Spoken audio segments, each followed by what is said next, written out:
Assalamualaikum warahmatullahi wabarakatuh. Saya Saila Bruna Tusta. Pada kesempatan kali ini saya akan menceritakan hasil telah artikel yang berjudul The Adoption of Digital Technologies in the Manufacturing World and Their Evaluation, a Systematic Review of Real-Life Case Studies and Future Research Agenda. Artikel ini ditulis oleh Leonardo Mareto, Maurizio Facchio, dan Daria Battini yang diterbitkan pada tahun 2023 di Journal of Manufacturing System terbitan Elsevier. Dalam beberapa tahun terakhir, industri manufaktur menghadapi perubahan besar akibat pesatnya kemajuan teknologi digital seperti IoT, AI, Big Data Analytics, dan Cloud Computing. Sayangnya, meskipun banyak perusahaan yang telah mengadopsi teknologi-teknologi ini, belum banyak yang mampu mengevaluasi dampak strategisnya terhadap kinerja organisasi. Nah, inilah yang menjadi alasan utama penelitian ini dilakukan, yaitu untuk memahami bagaimana teknologi digital benar-benar memberikan nilai tambah bagi perusahaan, bukan hanya dari sisi teknis, tapi juga dari sisi strategis dan manajerial. Penelitian ini menggunakan pendekatan Systematic Literature Review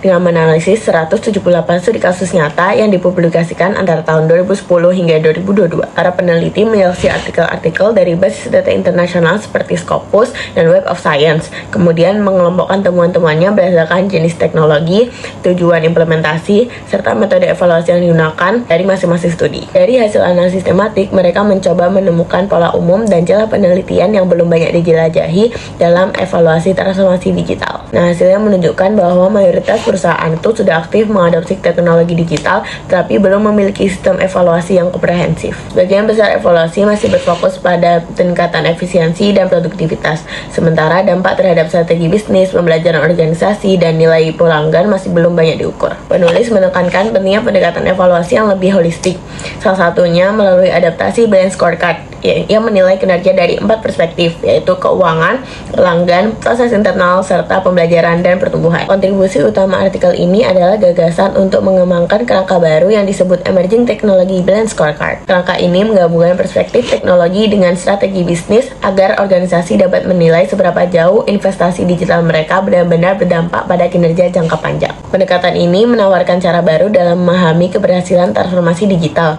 tidak hanya dari aspek teknologi, tapi juga dari nilai strategis yang dihasilkannya. Nah, melalui penelitian ini, kita belajar bahwa keberhasilan transformasi digital itu bukan hanya tentang mengadopsi teknologi, tapi juga tentang bagaimana mengevaluasinya dengan tepat. Artikel ini memberikan inspirasi bagi akademisi dan praktisi untuk mengembangkan model pengukuran kinerja yang lebih relevan di era digital. Terima kasih sudah menonton. Semoga cerita singkat ini bisa menambah wawasan kalian tentang bagaimana teknologi dan strategi dapat berjalan selaras untuk menciptakan masa depan industri yang lebih cerdas dan berkelanjutan.